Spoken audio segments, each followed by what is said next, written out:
Usually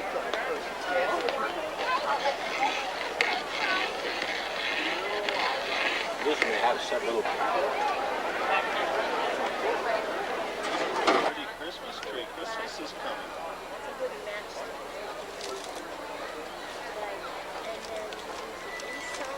Let's go look at some more stuff.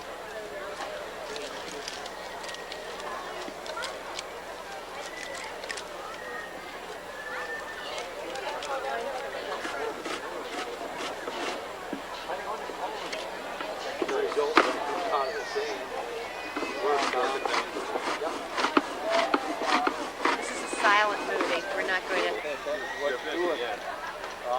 usually takes, I always kidding out another guy comes along.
Better off, you'll be amazed how much time you can save by working with a tree that's just even been cut the same day.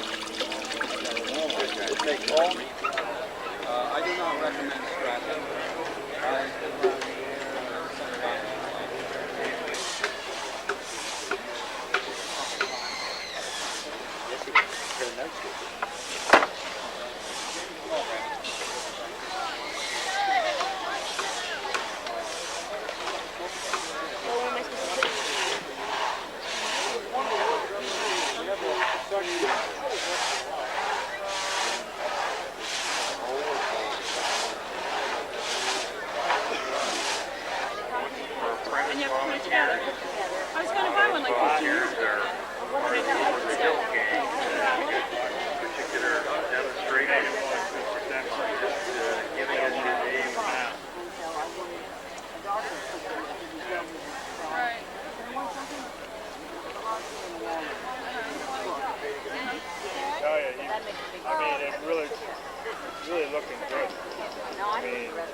I would imagine as big as a room, and they were run by water power. Oops, I'm getting hit.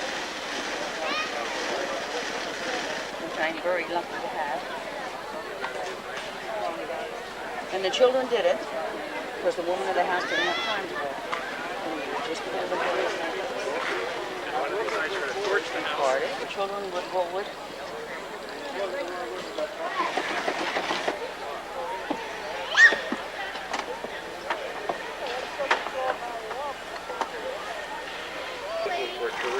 Turning that wheel. And when it turns that wheel, you meet your party just uphill from the fire department's barbecue. From Apples this very morning was the Big Apple Press. It dates back to the 19th century. Cider the way they used to make. Wood basket. And you can sit down on a bale of hay and make a basket right there, really respected for its authenticity. Historic authenticity. There's a gentleman that's got military artifacts, wool, process it, and show you how a shawl is woven from natural wool. There's also charcoal on the ship.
in the line is a brick Eclipse traction engine.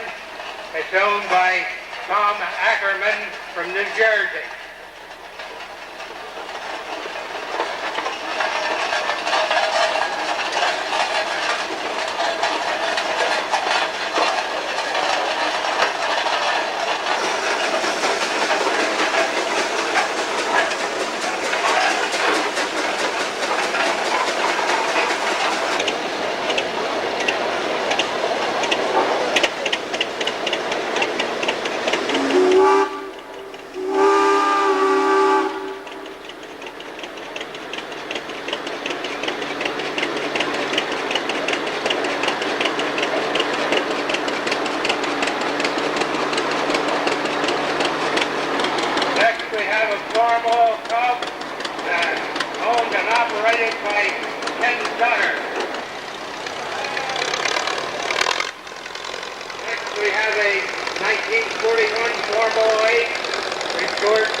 The 1934 open fan shaft John Deere A, owned by Jim Deere. He's a nephew of John.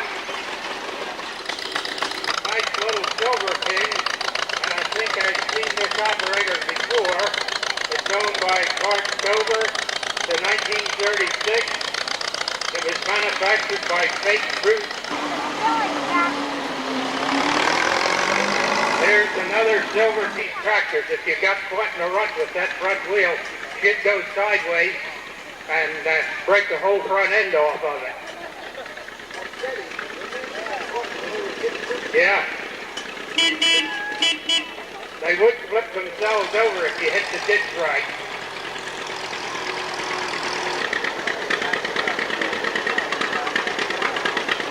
This is a 1937 John Deere C model orchard tractor.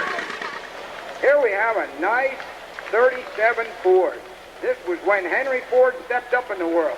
I tell you, you always pick up the pretty girls, Paul. I don't know how you do it. Front seat and back. Here we have a car from this era. This car was just outside of Geigertown, between Geigertown and Birchburg. We used to haul. Always nice to see local cars out. Here's a car, Mr. Essex, 1929 Essex, I believe. This is a car that Mr. Kaiser tried to put his name in the car market. He had a little rough going, but this is a classy car. Belongs to John Reeves. This is an accessory item, which was very touring.